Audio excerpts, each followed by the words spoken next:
Assalamualaikum warahmatullahi wabarakatuh. Selamat pagi Waalaikumsalam. Sobat Republika. Pada kesempatan kali ini kita bergabung kembali di program News Story Republika atau Republika News Story, mohon maaf. Dan kesempatan kali ini kita akan mengangkat isu yang cukup hangat, ya, soal Taliban.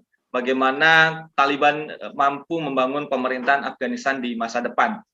Dan kesempatan kali ini kita ada kehadiran tamu. Beliau cukup paham dan sangat mengerti seluk-beluk soal Taliban, insya Allah.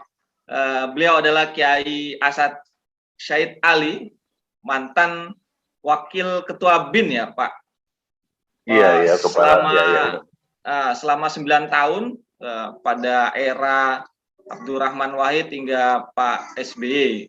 Beliau juga aktif di Nahdlatul Ulama sebagai wakil ketua ya Pak, mantan wakil ketua. Dan berbagai aktivitas di Nahdlatul Ulama lainnya seperti di IPNU, PMI, dan GP Ansor. Pak Said, saya akan bertanya soal Taliban. Kita tahu bahwa Taliban dengan cepat berhasil menguasai Afghanistan dalam hitungan beberapa bulan sejak Presiden Joe Biden mengumumkan penarikan mundur pasukan AS. Taliban dengan strategi desa mengepung kota dengan cepat akhirnya menguasai ibu kota Kabul. Nah, Pak Kiai, tapi persoalannya tidak hanya itu. Kita tahu sendiri bahwa masih banyak tantangan yang akan dihadapi oleh Taliban ke depan.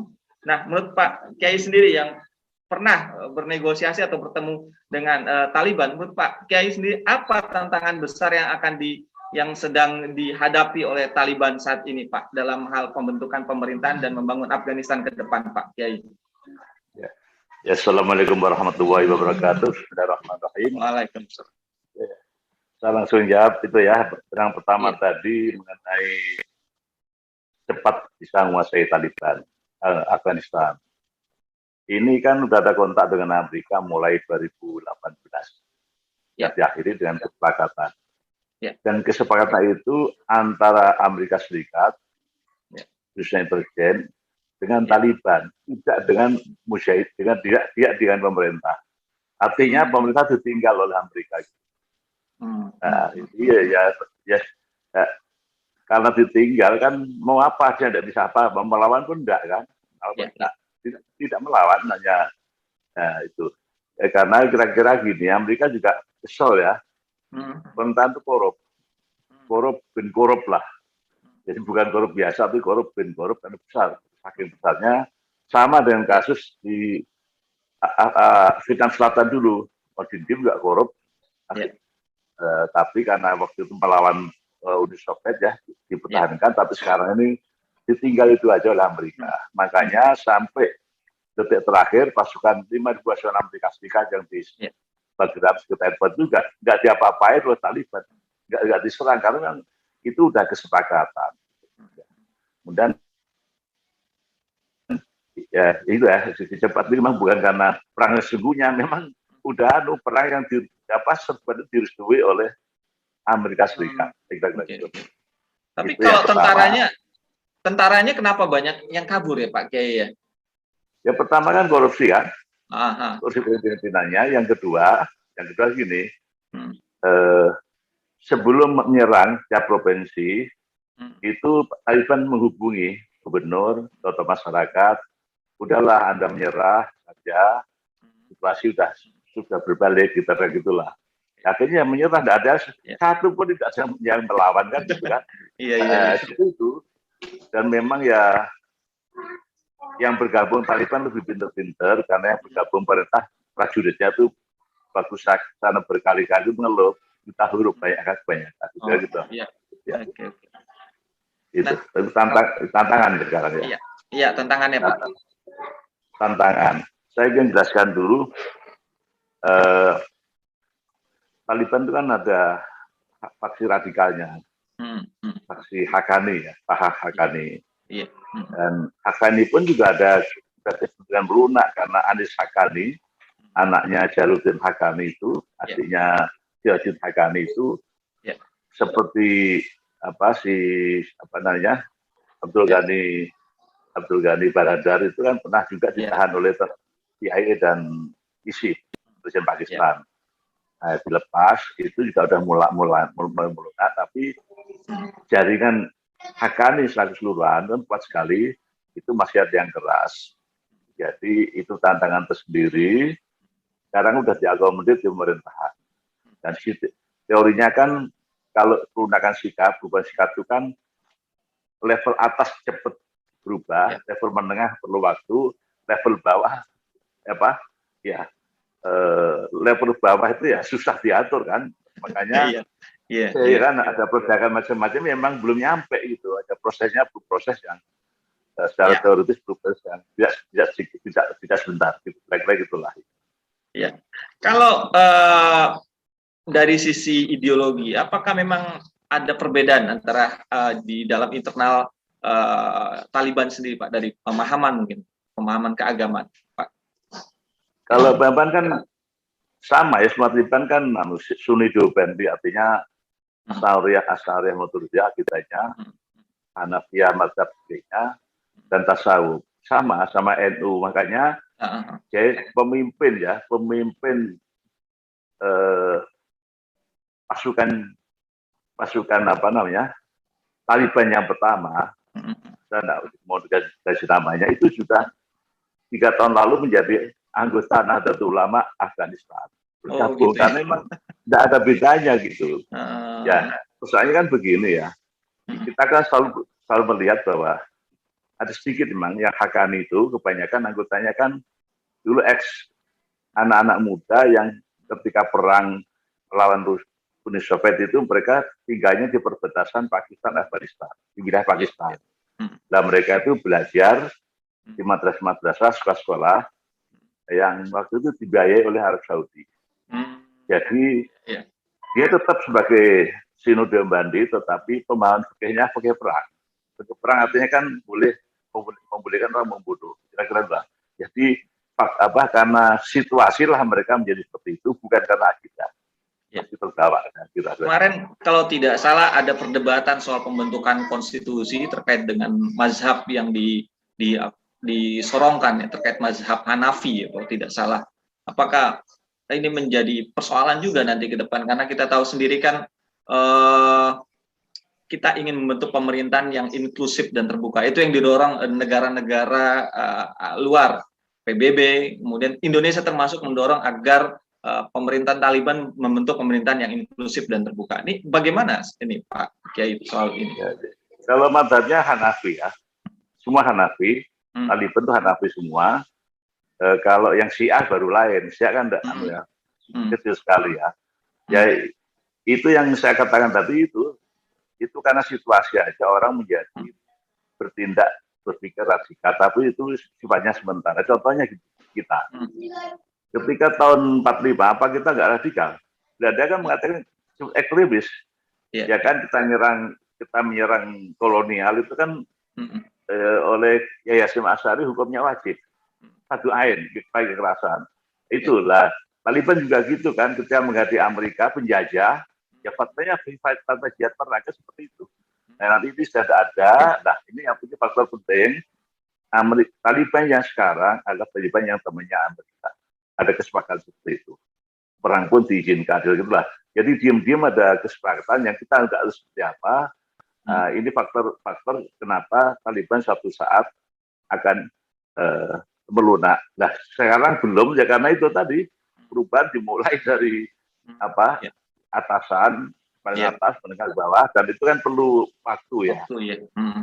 Ini prioritas sekarang menurut saya banyak dimasukkan kan, strukturnya kan pemerintahan Taliban semua kan. Iya, betul.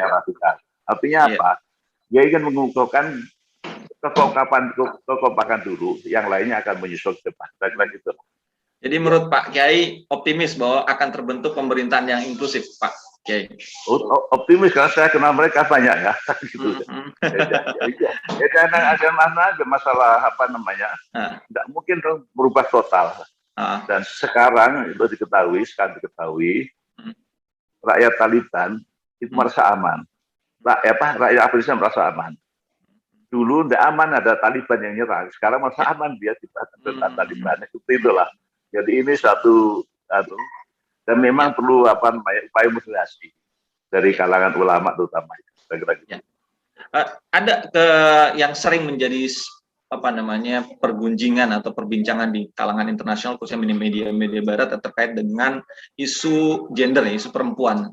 Taliban dianggap bersikap diskriminatif. Terakhir soal yang segregasi kuliah antara pemisahan antara laki dan perempuan itu menjadi perbincangan juga di kalangan di internasional. Apakah ini memang apa modelnya akan seperti ini atau nanti akan ada semacam, yaitu Pak Kai bilang akan ada semacam pelunakan, lama-lama akan melunak seperti yang terjadi di Indonesia, Pak? Okay.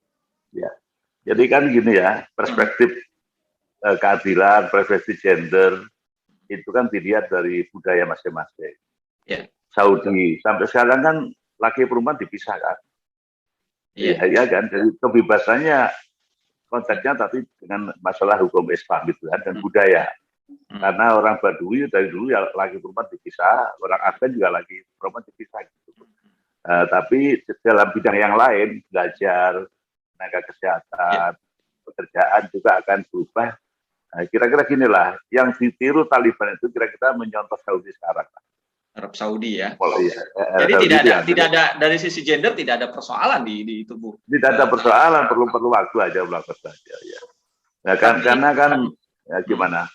Lebih melunak dibandingkan yang 2 tahun periode pertama mereka kan melarang pendidikan ya kalau tidak salah Pak Kiai, melarang wanita untuk berpendidikan dan bekerja. Sekarang ini sudah melunak. Ini kenapa? Memang ada terjadi sentuhan dengan pemahaman ataupun dengan ideologi lain atau seperti apa Pak Kiai? Itu kan begini ya, itu kan 96 tampil ya, 96 tampil, itu kan tidak puas dengan pemerintahan Mujahidin. Yang sebenarnya juga sama Mujahidin dengan Taliban itu kan, Taliban itu kan nanti di bawah Mujahidin kan. Itu Taliban kan namanya santri, artinya belum organisasi. Ketika mereka tidak puas ada korupsi dan pemerintahan dikuasai oleh warlot, preman-preman, mereka berontak itu. Dan ketika berontak itu kan mereka dalam keadaan memang ya belum tahu apa-apa, belum tahu pemerintahan, belum tahu apa-apa. Ya kalau lawannya moderat dia bikin kerasan begitu. Nah, bikin keras-kerasnya supaya kekokohan persatuan itu dipertahankan. Dan memang ya seperti itulah, dia seperti sebelumnya memang perempuan sama laki-laki dipisah di sana. Dalam kesultanan itu zaman Baula begitu kira-kira gitu. Dan sekarang kan beda kan, tinggalnya ada di Qatar kan, dia belajar di sana mereka. Kemudian sudah ada yang akun jada kan lebih intelektual daripada yang Mullah Umar dulu gitu ya. Akan ada perubahan. Artinya pemaksaan nilai barat tidak bisa dipaksakan seluruhnya ke Afghanistan. Ya di negara nggak berhasil ya. Arab Saudi mana ada yang mereka pro demokrasi bisa tuh. Kita aja kadang-kadang keterlaluan ya. Kita kebablasan kadang-kadang sehingga ribut sampai sekarang kan itu kan. Budayanya kita tinggal nggak bisa dong. Jadi bagaimanapun dipaksakan itu tidak akan bisa Pak Kiai ya. Tidak akan bisa ya. Tapi akan fleksibel dengan cara dia dengan budaya dia. Bukan kata orang Edu misalnya kan mau pada tuh anak histori. Malah tuh bisa menaik nilai baik kita ambil, yang buruk ya kita nggak ambil. Betul. Nah, persoalan kemudian, apakah negara Barat selama ini kan masih belum mengakui ini Taliban sendiri memimpin Afghanistan. Nah, apakah ini menjadi sebuah tantangan yang berarti buat Taliban? Artinya bagaimana Taliban bisa melobi negara-negara luar agar mereka bisa mengakui Taliban sebagai sebuah pemimpin di pemerintahan di Afghanistan? Okay. Ya, dia memerlukan itu, dia memerlukan pengakuan. Dulu kan hanya 3 negara. Dia memerlukan yang lebih luas karena apa? Yang dihadapi kan bagaimana memakmurkan rakyatnya, bagaimana mengeksploitasi tambangnya yang sekian kaya, bagaimana bisa bergaul dengan internasional itu. Dan itu dibuktikan dia mau dialog dengan Amerika. Gitu. Dan itu udah cukup lama ya. Si Abdul Ghani Baradar kan tahun berapa tuh hubungan dengan CIA itu. Jadi itu hanya proses saja yang tidak bisa secara sentak, karena kan masalah stabilitas suatu negara itu kan dibangun secara bertahap ya, tidak bisa sekaligus ya. Tapi kita lihat bahwa Cina ini mulai mengambil peran cukup signifikan Pak Kiai. Taliban sebelum menguasai ibu kota Kabul sempat berkunjung ke Cina dan meminta Cina agar berinvestasi ke Afghanistan. Apakah ini artinya ada sebuah perubahan haluan Pak dari sisi geopolitik juga Pak Kiai? Kalau saya nggak gitu ya. Kan memang kan ada kontestasi Amerika dengan Cina gitu ya. Dan ya dari segi Amerika kan akan berpikir bahwa dia tetap perlu Taliban, perlu Afghanistan, itu dari segi kaya minyak, kaya itu, dan minyak pun dari Uzbekistan melaluinya ke Indonesia melalui dari dia akan perlu, dia juga memerlukan Taliban. Dan dia yang langkah sekarang kan mereka bagaimana dia keluar dari Afghanistan tidak dan kalah seperti Rusia dulu kan. Dia kan dengan melalui perundingan. Rusia kan tidak perundingan, dia kalah begitu aja kan. Kalau Amerika kan ya tidak ada dengan baik. Artinya bahwa ke depannya hubungan masih akan ada gitu. Ada, dan dia tidak mungkin pengalaman Taliban kan begitu. Kan dia tahu bahwa China itu ada masalah Uighur itu Muslim. Taliban Muslimnya fanatik. Tentunya dia tidak membiarkan orang Uighur itu yang di sana itu diperlakukan secara di luar pelanggaran hak. Jadi minimal ya otonomi khusus lah yang besar itu, bukan harus merdeka itu. Jadi Taliban pun Afghanistan punya kepentingan bahwa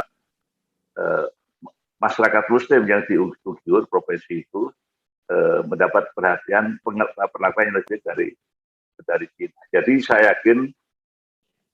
yakin akan menjadi balance of power lah, independen, artinya netral dalam dua negara ini. Jadi Barat masuk, Rusia masuk, China masuk, kira-kira begitu lah. Ya, tapi kalau lihat gelagatnya, Cina ini punya kepentingan cukup besar kayaknya Pak Kiai ya terkait dengan Afghanistan, karena dia berbatasan langsung dengan Afghanistan. Selain Rusia juga punya kepentingan yang cukup tinggi, Pakistan juga demikian, Pak. Apakah ini tidak kemarin Taliban mengatakan bahwa mereka tidak akan mengintervensi urusan dalam negeri China sebagai komitmen bagian meminta agar Cina bisa berkontribusi membangun di Afghanistan. Nah, ini bagaimana Pak? Apakah memang tidak akan berat sebelah nantinya? Artinya 70 mungkin ke Cina, 30 ke Amerika gitu. Atau 30 ke Barat. Tapi kan begini ya, kan dia punya begini. Lu kasih ini, tapi lu jangan nindas Uighur dong, kan dia punya begini. Kira-kira gitu kan. Kalau enggak, tapi dia ribut kan gitu dengan Rusia. Rusia kan pernah jajah Afghanistan dengan lebih brutal dari Amerika. Gitu. Kalau Amerika ini kan membangun, kasih duit, kira-kira gitulah. Seperti itu, jadi semua akan punya posisi yang sama lah kira-kira.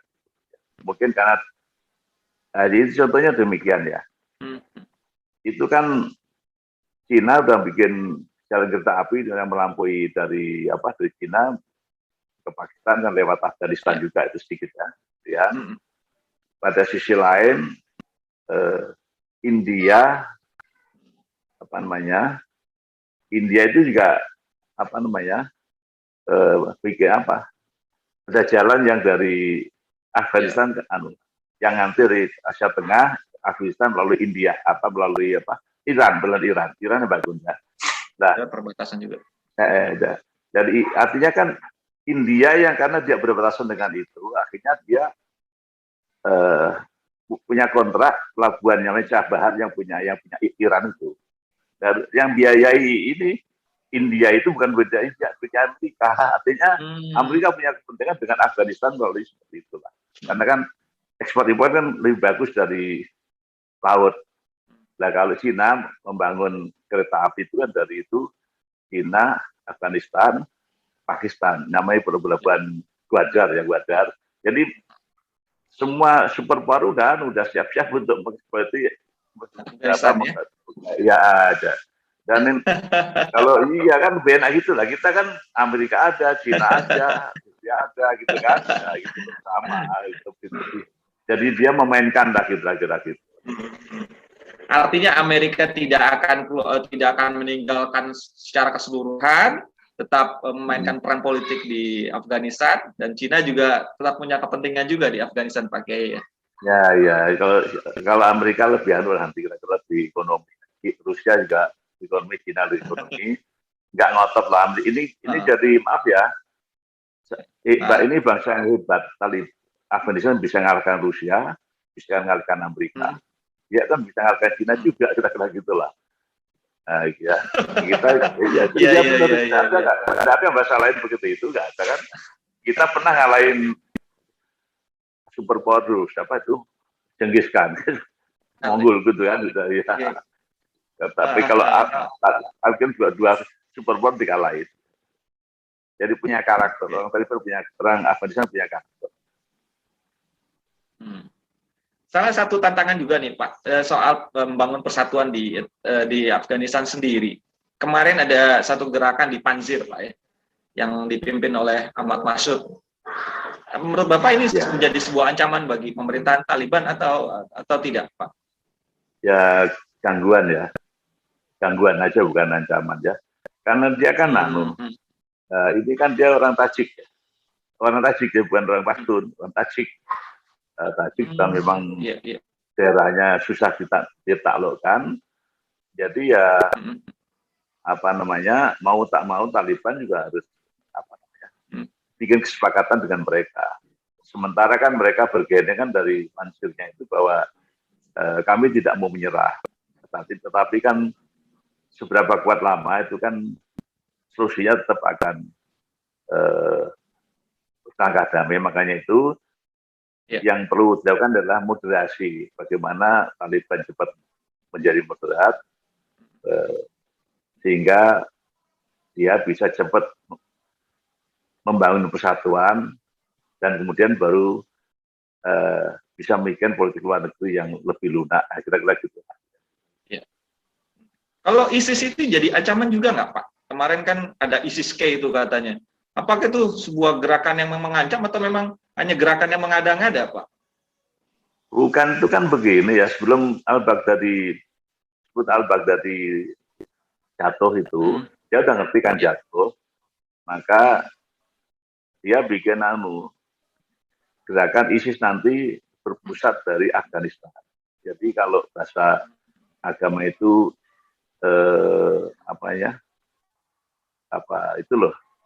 dengan memanfaatkan hadis-hadis akhir zaman itu, nanti akan datang Imam Mahdi bendera hitam dari Khurasan Afghanistan itu. Jadi supaya ada landasan ideologi, ISIS nanti datangnya dari Afghanistan atau Khurasan itu, maka dibentuklah Khurasan provinsi Afghanistan. Artinya apa? Ini kerikil bagi Taliban itu loh. Gangguan, Taliban. Gangguan katanya. Dan itu bukan ancaman ya? Belum. Udah mbahnya udah mati kok ya. kecil lah.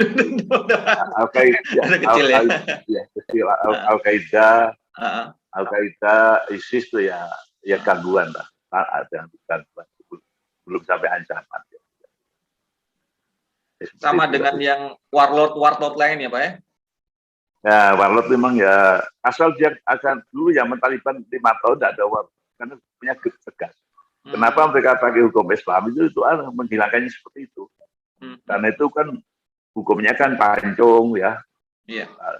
Yang keras itu supaya begitu Taliban jatuh muncul lagi sampai Yaman. Iya. Salah satu jatuhnya benar sekali sama warlord hidup lagi itulah. Seperti itulah. Tapi ini ada memungkinkan nggak orang yang memainkan isu ISIS-K ini, Pak? Swiss warlord dan sebagainya untuk menggoyang pemerintahan Taliban sendiri agar mereka tidak stabil. Ndaklah kita aja di sini ya. Kita sama Barat aja yang khawatir munculnya itu. Menurut saya supaya Taliban lebih serius menghadapi Al-Qaeda dan ISIS kan gitu kira-kira itu. Iya. Kekhawatiran kan logik ya karena memang kita pernah mengalami gangguan dari ISIS dan Al-Qaeda itu. Iya. Kalau terakhir nih Pak, mungkin dari soal sikap Indonesia, pemerintah Indonesia, apa yang bisa dilakukan Indonesia?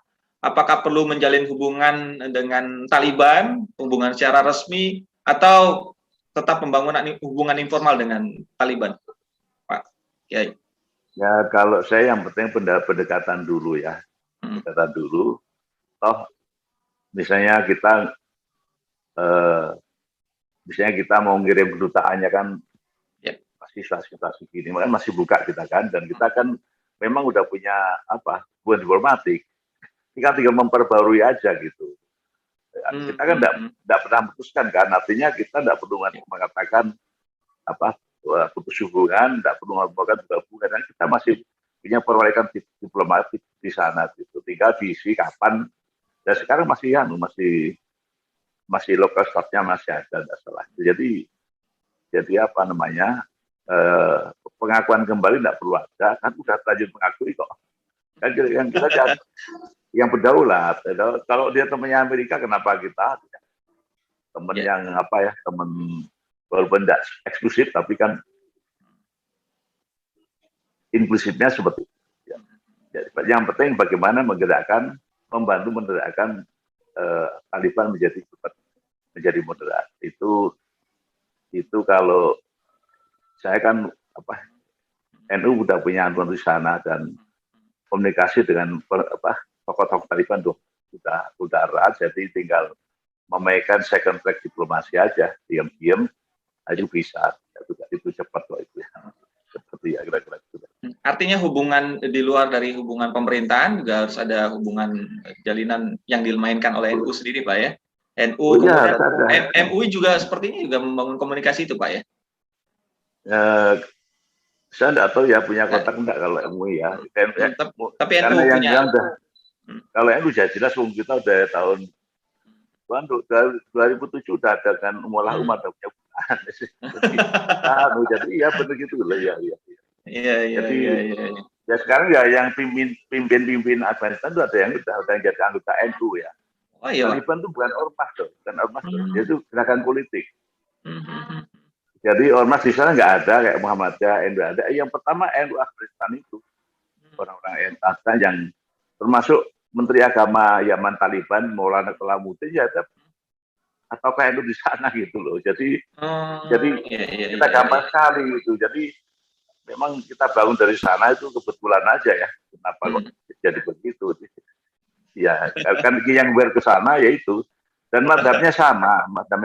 Muhammadiyah punya juga sih sekjennya itu ke sana, tapi kan madhabnya lain, jadi nyeklopnya tuh agak panjang gitu loh. Kita kan madhabnya sama ya. Iya. Oke, Pak Kiai, mungkin terakhir apa yang mungkin saran Pak Kiai ini agar proses transformasi di Afghanistan bisa berjalan dengan baik.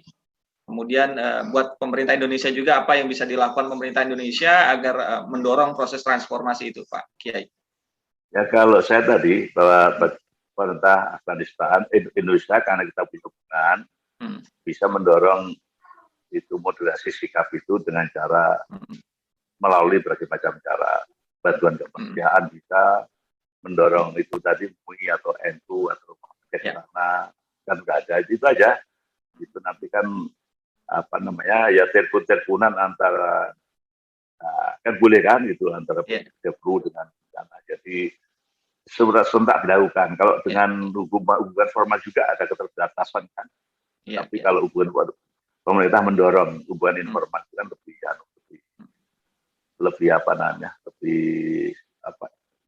inklusif ya. Jadi kalau salah sedikit dan ya itulah kira-kira ya. Baik, Pak Kiai Asad Ali, Terima kasih atas informasi dan penjelasannya. Cukup banyak yang bisa kita tangkap. Selama ini kita banyak penjelasan mungkin dari media-media luar, Pak ya, dari media-media Barat terkait dengan persepsi soal Taliban, dan kini membuat Pak Kiai memberikan sebuah persepsi lain yang mungkin bisa memberikan masukan atau penjelasan berbeda terkait dengan Taliban sendiri. Terima kasih buat Pak Kiai. Sekali lagi kami ucapkan terima kasih atas waktunya Pak Kiai. Semoga sehat selalu. Ya. Di tengah COVID ini, Pak. Ya, terima kasih. Baik, Sobat Republika, demikian dialog kami dengan Pak Kiai Asad Ali bicara soal Taliban bersama saya Teguh Firmansyah. Kita akhiri, semoga diskusi kali ini bisa bermanfaat buat kita semuanya. Assalamualaikum warahmatullahi wabarakatuh. Waalaikumsalam warahmatullahi wabarakatuh.